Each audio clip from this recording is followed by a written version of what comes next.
Right, so we're just leaving the car park at Invercold Estate and we're going for a little walk, but certainly one of my favourites. And it's yeah, it's a really nice place, and there's a reasonable chance of seeing black grouse. Whether I'll be able to film them or not, I don't know. But really what I'm going to be talking about is a bird that I was quite obsessed with for a while, which is the Capercaillie. They're an amazing bird, and yeah, I'm actually going to do 2 films on them. So this is the first one. This is the one about the rogue males.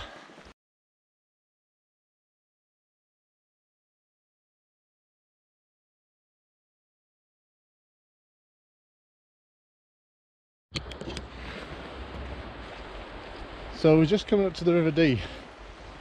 I'm walking along, and this time I've got Ollie with me, my oldest son. Last time I was here it was with Harry, my youngest son, because Ollie was skiing. But yeah, we're just coming up to the river. It's August, the heather's in full bloom, and we are in a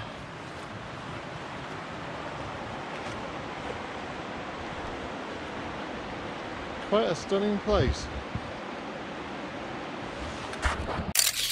So this walk started at the Invercold Walkers car park. I then headed south to the River Dee. I went across this really nice bridge, which I was surprised to learn is actually called the Bridge of Dee. From here I headed east into Ballochbury Forest. My apologies if I pronounced that badly. This is a really quite a special piece of woodland. It's been protected for a long time, and it does have a magnificent range of trees, and at this time of year it was just full of heather.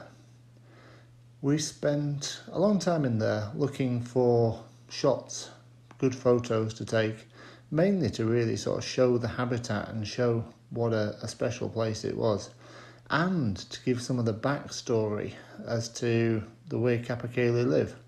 I wasn't actually looking to photograph the bird, but more get photos of the natural habitat, and maybe even some of the management that takes place. So what I'm trying to do today is not photograph Capercaillie, but try and get some of their habitat. And the lights just come out beautifully. And there's a few of these trees here, like this one, that's catching the light where you've got a dark background. Although it's a bit tricky for the exposure, I'm really quite happy. The only problem is I want to try and shield the lens quickly, because I've got it on a 2-second timer. But I want to make sure there isn't the glare from the sun hitting the lens.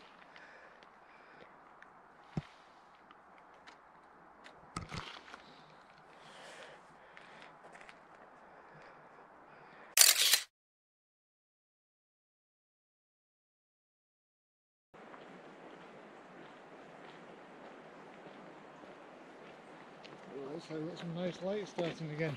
Yeah. So it has to be said, Capercaillie aren't the only things that like eating blaeberries.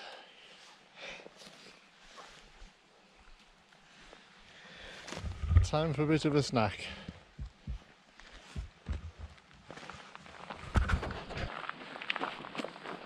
So it's a bit rainy, not very good for taking photos.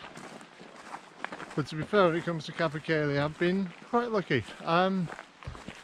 My kind of obsession with them started back in 1999 with an issue of BBC Wildlife.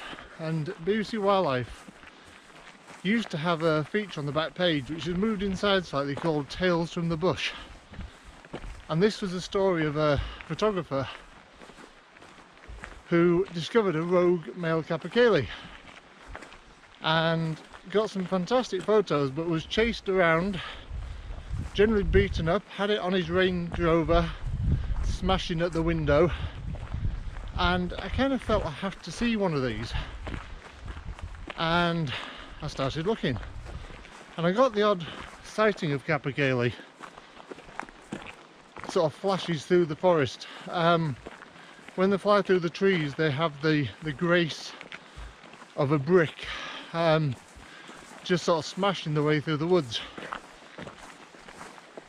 and I started seeing photos of a couple of rogue ones. I missed out a couple of them, and then I discovered one that was been seen quite a lot. So I decided to try and work out where it was.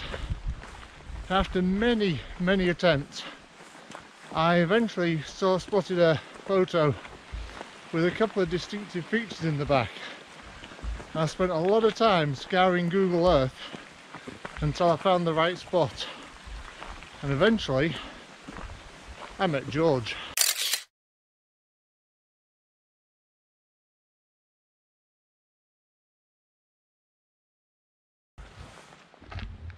So eventually, after quite a long time trying to find this rogue Capercaillie, I managed to track him down on Google Earth and worked out where he was, drove to the place, got there just as a local nature guide was taking his clients out of the car, and he kindly invited me to sort of go with them, and he gave me a fantastic piece of advice, which was, as soon as you get to the rogue Capercaillie, set the timer on your watch, 20 minutes. After 20 minutes, walk. Doesn't matter what happens, when that alarm goes, leave the bird alone. Now, I ended up seeing George 4 times over 3 years, and each time I had that timer set. Some people didn't. I'm still a little bit dubious about whether people should photograph rogue male Capercaillie. They're a beautiful bird, and I can understand why people want to. I also understand that a lot of them end up dead at the hands of dogs, at the hands of scared walkers. I've known some of them get killed when they've been trying to sort of attack somebody going into their car. So having photographers there might not be the worst thing, but anytime George was spending attacking us, he wasn't feeding.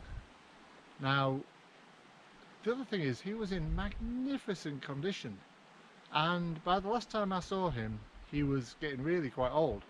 So to be in such a beautiful condition at that age, you know, he wasn't been that badly disturbed. But the last time I saw him, everything came together.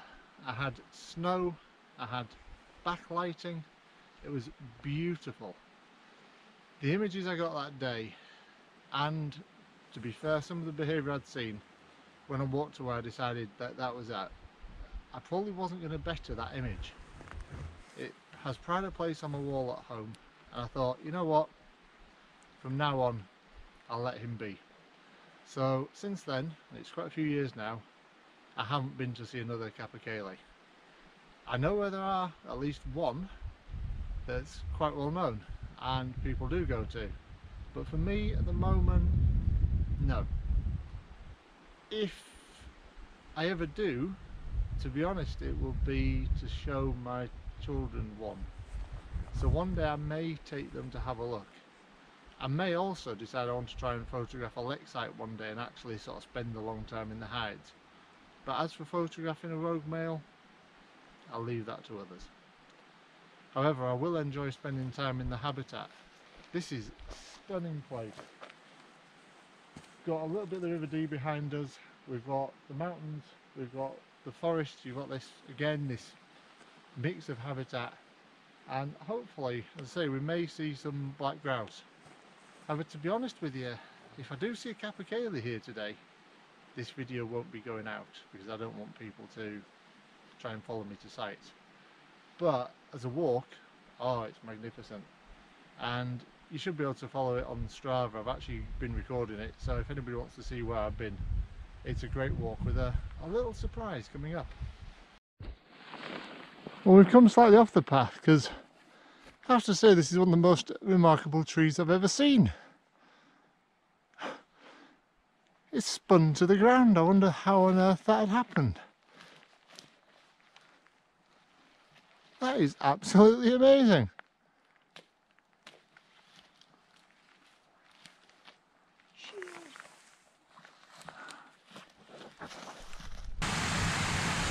So I said there was a surprise at the end of this walk, and here it is. This is the Royal Picnic House, and if you suddenly see SAS moving through the trees and we suddenly disappear in a hail of gunshots, then we're not supposed to be here. However, I have had my own picnics on the, not the bench there because it's not normally there, but I have had my own picnics there many times. It's a great place to stop on this walk, but at the moment it looks as though it's quite open up, so I'll leave them be. What I'll also do is say this is probably the end of this video, so what I'm going to do now is leave you with some montage photos of George, but also to say please keep an eye out for part 2. Part 2 is quite remarkable, well worth watching.